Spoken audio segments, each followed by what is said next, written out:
Hi, Carla Hannaford. So you have written a book called The Dominance Factor, and it is gaining a lot of interest around the world. So what is this book about? Well, I've been fascinated by learning styles and dominance since the 1970s. And in the 1980s, I was given a tool that seems to really work to find dominance patterns very early on. And it's been very fascinating to me. Now, dominance patterns, I believe, from my hypothesis, are developed in utero at 9 weeks after conception, when the Maro reflex develops.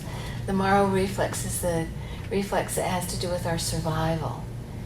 And at that time, we develop lead functions for survival. Like, for instance, we develop a lead arm so that if I'm assaulted by somebody, I will use one arm to protect myself without having to think. It's a reflexive kind of thing. And I'll use one leg to run to get away from an assailant. And we know that there's one dominant eye, the lead eye, and the other will follow it. We're not totally binocular because of our noses here. And also there's a lead ear. And we've also discovered through PET scans and other means that there's a dominant brain that we tend to lean on, that tends to be our lead function. And the non-dominant brain tends to shut down by 75 to 85% when we're in survival, when we're in stress.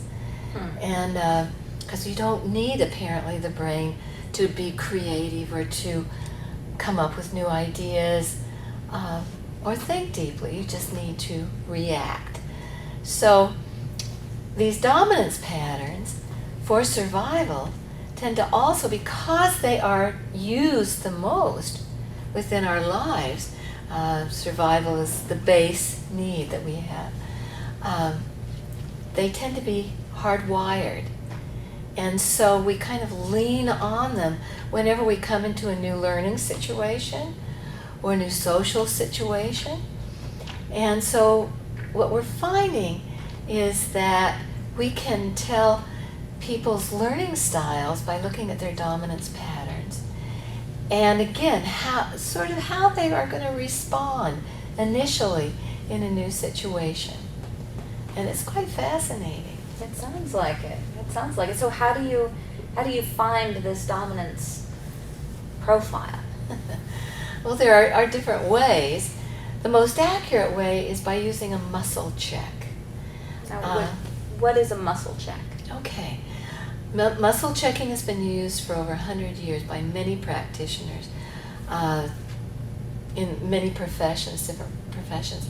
But what we're using is the spindle fibers, the action in the muscle. Now, up in your brain, you have an area that is the motor cortex, where nerves come from that motor cortex, cross over and go down to the muscles, say, of the arm or the hand. And they cause the muscles of the hand either contract or relax so that you can do what you want to do. Now, also in the muscles, there are what we call spindle fibers that send a message back to the brain, to what we call the sensory cortex, and they let us know if the muscle is contracted or relaxed. It's what we call proprioception. It gives us a sense of where we are in space. Well, we can use that because when something is hardwired, you can easily hold up muscles and muscle check, and there's no stress on that. There's no worry about it. So let me, if I can just show you. Sure. Okay, for a moment. So I'm going to take this arm here, and I'm going to have you say your name. Say, my name is. My name is Breeze. And hold your arm up. Great. Now, I'm going to have you say, my name is Pinocchio. Okay. My name is Pinocchio. And hold your arm up. Push. Oh. So So your arm goes down. Now, what we find from that is, my guess is you've said my name is Breeze a few times in your life. many times, right? Right. And that you could drive a car and say your name is Breeze. And even look at street signs and say your name is Breeze while you're driving the car. And maybe even talk on your cell phone. I never do that. Okay. So, but you can do all these things because it's hardwired. You've got the nerve networks that say my name is Breeze and they're connected. But when you say my name is Pinocchio, your brain goes, wait a minute, wait. And it's attempting to find that connection. And when it does, the message from the brain to the arm is decreased. That's all that's happening. And so the arm will then go down. It has nothing to do with strength.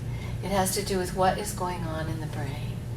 And because of that, we can use it as a gauge to find out what is hardwired. And so it is the most accurate. Dr. George Goodhart started using the muscle checking to find dominance way back in the 1980s. And so we can do that to find dominance. All right. So let's hear a little bit more about how these dominance profiles work. Do you want to? Well, would you like me to do your dominance profile? Sure. All right, let's do that. Okay, so